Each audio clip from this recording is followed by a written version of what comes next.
मायावती के बाद नीतीश कुमार ने मोदी के सामने समर्पण क्यों किया? दलितों की मसीहा और पिछड़ों के रहनुमा मोदी के सामने क्यों झुक गए? मोदी का ऐसा मास्टर प्लान, विपक्ष के पास सिर्फ ताली बजाने का काम। कभी मोदी के पीएम उम्मीदवार होने पर गुस्से में लाल हुए नीतीश कुमार का राजनीतिक सरेंडर देखा क्या? ये वही नीतीश कुमार हैं जो मोदी की जगह पीएम बनना चाहते थे। उम्मीदवार मोदी हुए तो गठबंधन तोड़कर मोदी के खिलाफ प्रचार किया। इसीलिए कुछ तस्वीरें दिमाग में खटक जाती हैं, जैसे ये वाली तस्वीर, नीतीश कुमार का झुककर मोदी को सलाम करना। यूपी चुनाव में मायावती का खामोश रहना क्या भारत की राजनीति में बदलाव का एक बड़ा संदेश है? क्या विपक्ष की दो सबसे बड़ी हस्ती का राजनीतिक सरेंडर आने वाले वक्त में कोई बड़ा राजनीतिक फेरबदल की ओर इशारा करता है? नीतीश कुमार और मायावती राजनीतिक तौर पर मोदी के सुपर सीनियर हैं। मायावती 1995 में पहली बार सीएम बनी तो मोदी 2001 में बने।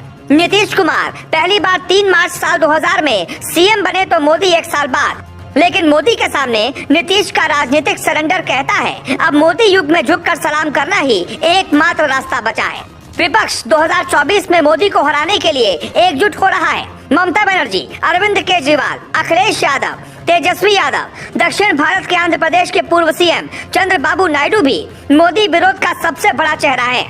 लेकिन अब इस लिस्ट से 2 चेहरों का नाम काट दीजिए, पहला मायावती, दूसरा नीतीश कुमार। यानी अगर ये दोनों विपक्ष के साथ नहीं हैं, तो फिर मोदी को हराने का सपना भी छोड़ दीजिए। नीतीश कुमार ओबीसी चेहरा है और मायावती दलित। इतना ही नहीं, दोनों ऐसे राज्य से हैं जहां की लोकसभा सीटें मिला दें तो देश का पीएम लगभग तय कर सकता है।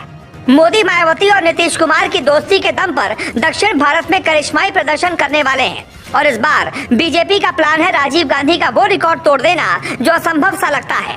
इंदिरा गांधी की हत्या के बाद हुए आम चुनाव में भावुकता के कारण कांग्रेस सरकार को 403 लोकसभा सीटें मिली थी और बीजेपी 303 सीटों तक ही आज तक पहुंच पाई है। ये सीटें भी बढ़ेंगी जब बीजेपी दक्षिण भारत के राज्यों में मेहनत करेगी। और यूपी में मायावती और योगी मिलकर काम करेंगे तो बिहार में नीतीश कुमार और मोदी मिलकर काम करेंगे और करीब 115 सीटें यहाँ से बीजेपी की तय हैं। नीतीश कुमार का राजनीतिक सरेंडर कहता है मोदी का विकल्प किसी के पास नहीं होने वाला। मायावती भी खामोश रहकर मोदी के सामने खुद का सरेंडर कर चुकी हैं, मतलब कोई विकल्प नहीं है। देश की सियासत मंडल कमीशन के बाद पिछड़ों और दलितों पर निर्भर है और मोदी के पास दोनों हैं। अखिलेश यादव, तेजस्वी यादव, ममता बनर्जी का नारा भी जातिगत आरक्षण का कमजोर होने वाला है। नीतीश कुमार यूपी चुनाव से पहले तक जातिगत आरक्षण का मुद्दा उठा रहे थे, लेकिन अब खामोश हैं। हाल यह है कि बीजेपी पिछले 8 सालों में नेताओं से मजबूत हुई तो विपक्ष पूरी तरह से खाली। मायावती और नीतीश कुमार जैसे जमीनी नेताओं का सरेंडर कहता है कि अब 10 सालों तक मोदी ही पीएम रहेंगे। बिहार में नीतीश कुमार के आने से लालू प्रसाद यादव के साथ बीजेपी का बदला पूरा होता रहेगा और यूपी में मायावती के साथ होने से अखिलेश यादव का सीएम बनने का सपना हमेशा अधूरा रहेगा।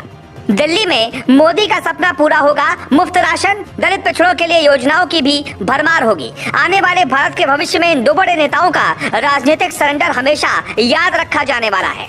अब सवाल उठता है कि क्या मोदी ताकतवर है या विपक्ष कमजोर हो रहा है? यहाँ बॉल भी बीजेपी की है और हिट भी बीजेपी ही मारती है। कैसे, जरा समझिए। मोदी की ताकत नेताओं से नहीं, जनता से है। जब तक जनता का साथ है तब तक मोदी है। दूसरी रणनीति है कि जनता के सामने ऐसा विकल्प पैदा करो कि दूसरा कोई हो ही ना, तो जनता हमेशा मोदी के साथ ही रहेगी और इसी राजनीति में सारा विपक्ष फंस गया।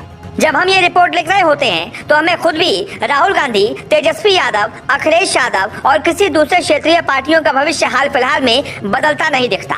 दिल्ली में केजरीवाल बीजेपी के लिए शुभ संकेत नहीं है तो केजरीवाल के लिए योगी का बढ़ता कद मुश्किल पैदा करेगा। यानी बीजेपी ने जो सिक्का उछाला है वो हेड हो या टेल हो, एक तरफ योगी है, दूसरी तरफ मोदी। जमीन विपक्ष की है जिस पर कब्जा